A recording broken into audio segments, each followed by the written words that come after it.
High, welcome to our new mini blog. সকালে খেয়েছি 1 cup গরম লেবু চা। আর আজকে ব্রেকফাস্টটা আমার কালিগের মা আমার জন্য বানিয়ে পাঠিয়েছিল। সেটা হচ্ছে আলুর পরাটা, তার সাথে আমি নিয়ে এসেছিলাম থেচার চাটনি, যেটা কিনা অসাম টেস্টে ছিল।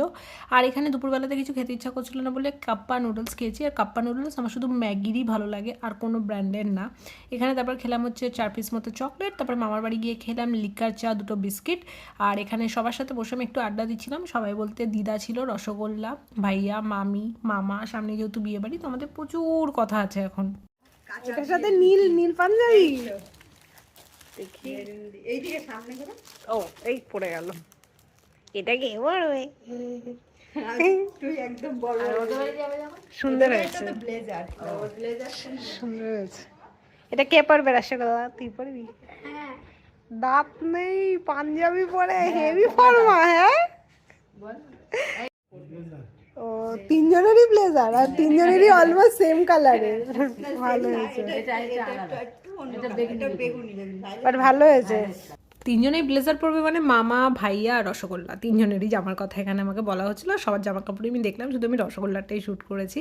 তো এখানে মামি খেতে দিল, লাল শাক ছিল, মাছের ডিমের বড়া ছিল, মাছের তেল ছিল, আমার ফেভারিট চাটনি ছিল, আর তার সাথে মাছের ঝোল আর 1 গ্লাস জল। এই খেয়ে মন শান্তি করে আমি বেরিয়ে পড়লাম বাড়ি যাওয়ার জন্য।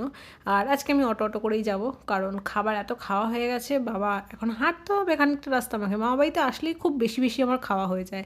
দিদাকে বারণ করা সত্ত্বেও সেই রাস্তা পর্যন্ত আসবে আমাকে ছাড়তে। তারপরে দেখো ভালোই আসছিলাম, রাস্তাতে বেশি জ্যাম ছিল না। কিন্তু এই মাইকেলনগর ধাবার এখানে এসে একটা লরি এরকমভাবে ঘোরাতে পারছিল না, আটকে গেছিলাম। এখানে আমরা আধা ঘন্টা আটকে ছিলাম।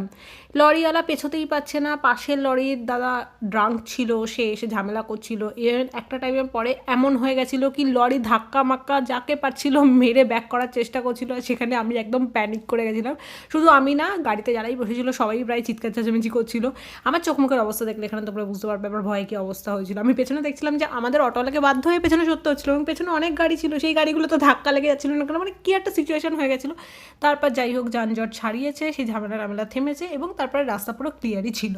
আর এই সমস্ত করতে করতে আমি বাড়ি ঢুকেছি রাত 11টার সময়। আর আজকে আমার সকাল থেকেই শরীরটা একদমই ভালো না, কেমন যেন জ্বর মতো মনে হচ্ছে। বাট জ্বর আমার তো বাইরে ফুটে বেরোয় না, ওই জন্য আমি ভাবলাম একটা প্যারাসিটামল খেয়ে শুই। সকালেও একটা প্যারাসিটামল খেয়েছিলাম। আর ওষুধ খেতে আমার যে কী অসুবিধা হয় তোমাদেরকে কী বলবো, গলা দিয়ে যেন নামতেই চায় না। তো ওষুধ খাওয়ার আগে আমাকে লিটারালি প্রিপারেশন নিতে হয় কি আমি ওষুধ খাচ্ছি। শেষমেশ আমি ওষুধটা গিলতে পেরেছি, এবং তারপরে আবারও খানিকটা জল খেয়ে নিলাম যাতে বাইরে উঠে না চলে আসে, কারণ ম্যাক্সিমাম টাইম যখন ওষুধ খেতে যাই আমার ওষুধটা গলা থেকে বেরিয়ে যায়। আর আজকে এক্সারসাইজ করার ব্যাপার নেই, কিন্তু ঘরে আমি অনেকগুলো পাক দিয়েছি জামা কাপড় গোছাতে গিয়ে। বারবার গিয়ে ওই ঘর থেকে এই ঘরে জামা কাপড় আনছিলাম, গোছাচ্ছিলাম, আবার ওই ঘরে রাখতে যাচ্ছিলাম। এই করতে করতে আমার আজকে ফিজিক্যাল অ্যাক্টিভিটি মোটামুটি হয়েই গেছে। Thank you so much for watching, by.